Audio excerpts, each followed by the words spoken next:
ನಮ್ಮ ಅಧಿವೇಶನ ಮುಗಿದ ಮೇಲೆ ಇವತ್ತೊಂದು ಪತ್ರಿಕಾಗೋಷ್ಠಿಯಲ್ಲಿ ನಾವು ಮಾತಾಡ್ತಾ ಇದ್ದೇವೆ. ಕರ್ನಾಟಕದ ಧರ್ಮಸ್ಥಳ ಇಡೀ ದೇಶಕ್ಕೆ ಒಂದು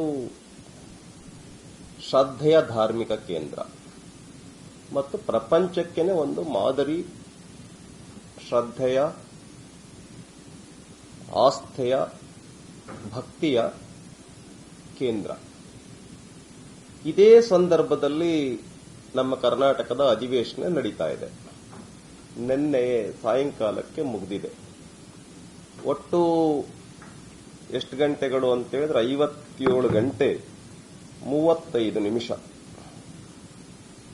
ಅಧಿವೇಶನ ನಡೆದಿರ್ತಕ್ಕಂಥ ಸಮಯ 57 ಗಂಟೆ 35 ನಿಮಿಷ ಅಧಿವೇಶನ ನಡೆದಿದೆ.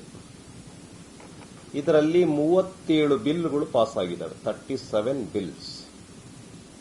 ಒಂದ್ ರೀತಿ ಹೇಳಬೇಕು ಅಂತ ಹೇಳಿದ್ರೆ ಈ ಅಧಿವೇಶನ ಬಿಲ್ಗಳನ್ನ ಪಾಸ್ ಮಾಡಿಕೊಳ್ಳೋದಕ್ಕೋಸ್ಕರನೇ ಕರೆದಿರ್ತಕ್ಕಂಥ ಬಿಲ್ ಆಗಿತ್ತು. ಇದೊಂದು ಬಿಲ್ ಅಧಿವೇಶನ. ಇದೊಂದು ಬಿಲ್ ಅಧಿವೇಶನ. ಎಷ್ಟು ಪ್ರಮಾಣದಲ್ಲಿ ಕರ್ನಾಟಕ ರಾಜ್ಯದ ಡ್ರಗ್ಸ್ ಅನ್ನೋದು ಹಳ್ಳಿಗಳಿಗೆ ತಲುಪಿದೆ. ಬಹುಶಃ ನಾನು ಡ್ರಗ್ಸ್ ಫ್ಯಾಕ್ಟರಿ ನಮ್ಮ ಕರ್ನಾಟಕದಲ್ಲಿ ಎಲ್ಲೂ ಸಿಕ್ಕಿರಲಿಲ್ಲ. ನಮ್ಮ ಮುಖ್ಯಮಂತ್ರಿಗಳು ಇರೋ ಜಾಗದಲ್ಲೇ ಡ್ರಗ್ಸ್ ಫ್ಯಾಕ್ಟರಿ ಸಿಕ್ಕಿದೆ.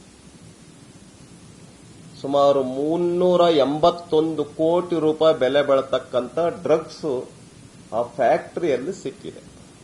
ಅಂದ್ರೆ ಕರ್ನಾಟಕದ ಪೊಲೀಸು ಏನ್ ಮಾಡ್ತಾ ಇದೆ, ಗೃಹ ಇಲಾಖೆ ಏನ್ ಮಾಡ್ತಾ ಇದೆ, ಮುಖ್ಯಮಂತ್ರಿಗಳು ಏನ್ ಮಾಡ್ತಾ ಇದ್ದಾರೆ?